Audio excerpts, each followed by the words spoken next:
What's up, GERO 200? I want to give you guys a little break. Today's Friday the 26th. Just a real quick lecture um, about today's issues, okay? Um, today's issue right now is, if we come over here and we take a look, um, we're going to be looking at things like unemployment, okay?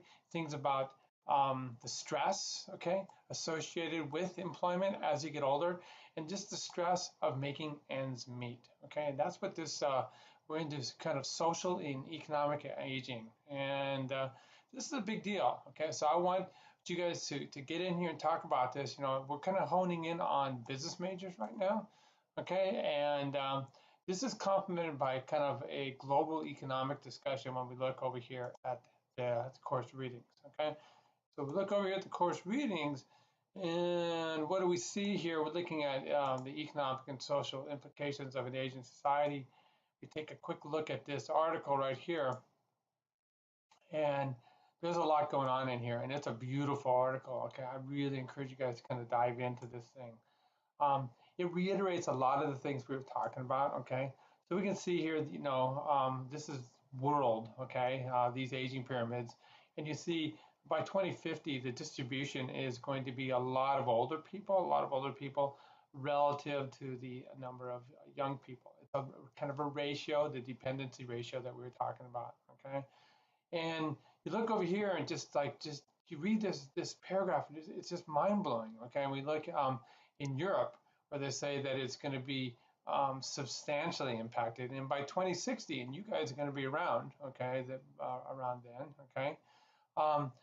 There is going to be a major shift in the proportionality, okay, of what's going on here. So we see that young people that are a replacement group under 15, okay, it's going to only be around 14% of the population in Europe, okay. You know, at the same time, we see over 65 group right here, okay, is going up dramatically, okay. And if we look over here, we see that people over age 80 are going to make up 12% of the population. So that's just mind-boggling, okay? And what does it all mean, okay? So we've talked about a lot about what's you know, the drivers are behind this. We've heard about a reduction in childbearing and fertility. That's you guys, okay? And we can see this across the board in lots of different countries in the kind of the socio-economic reasons for that, okay? We see a decrease in fertility. We also see people are not dying. Okay, so this is reduction in mortality. Okay, and then we through here look at the implications. You can just hone in on each of the subcategories in this article, and you know that this is really important economic information that's coming out of this article. Right here, we start looking at labor markets, okay, and what that all means, okay, and again, you know, for your econ majors, there's going to be, you know, this decline in younger people in the population, okay, and that's perceived as leading to a reduction in economic activity. Okay, so we can see what's going on there, and when we're looking at older people. Again, they tend to be more of a drain or an economic burden on the economy of many countries. And in particular, look at things like healthcare and pensions. So this is a big deal. We hear it politically right now, okay? And then as you're going through this, you start looking at, you know, where things are changing. And I know a lot of you come from many different you know, your family members from many different countries around the world, and we see that Korea is the next one coming up in terms of this dramatic shift in age demographics that Japan has been experiencing for years.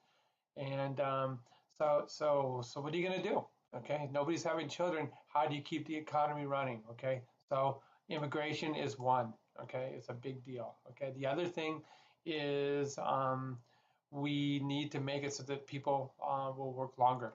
And you know, a lot of times you don't want to hear that.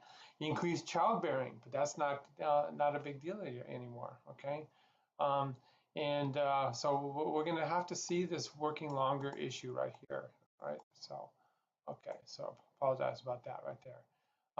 We look at the impacts, okay, of having an older population. We have dramatic increases in healthcare costs, okay?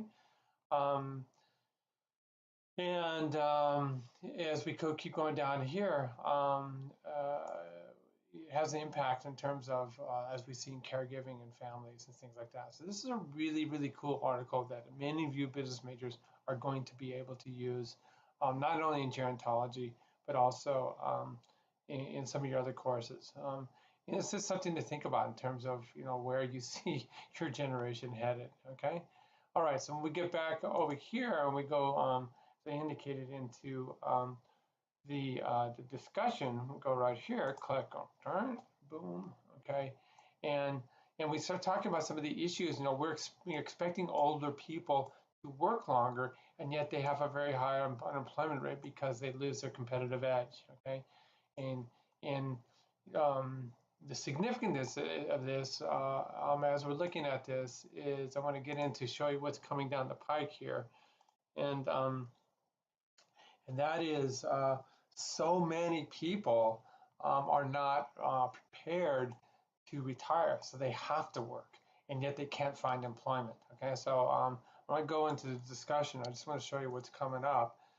We look over here. Okay, so this is where we're at right now. If we just did caregiving, this is the discussion. We're talking about employment right here. This is this week's discussion, and then we see what's coming over here. We'll do Social Security. But what I really wanted you guys to see is this right here, okay? And this is a really, really scary graphic when we're talking about the amount of retirement income people have, okay? And we see right here, the reason I'm pointing to this, right here, we look at, this is the median, this is the midpoint, okay?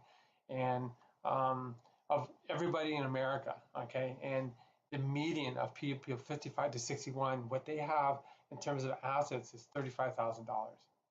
That's nothing. That's nothing. That's nothing. Okay, in 2007, and you see that it dropped. Poof.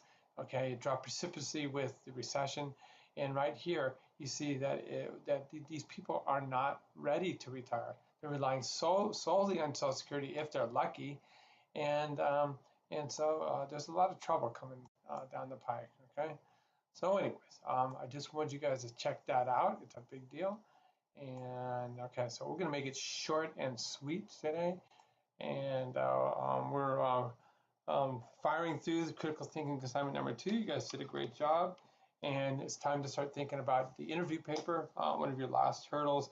And we'll explain to you what you need to do for the upcoming exam as well. All right, until then, take care.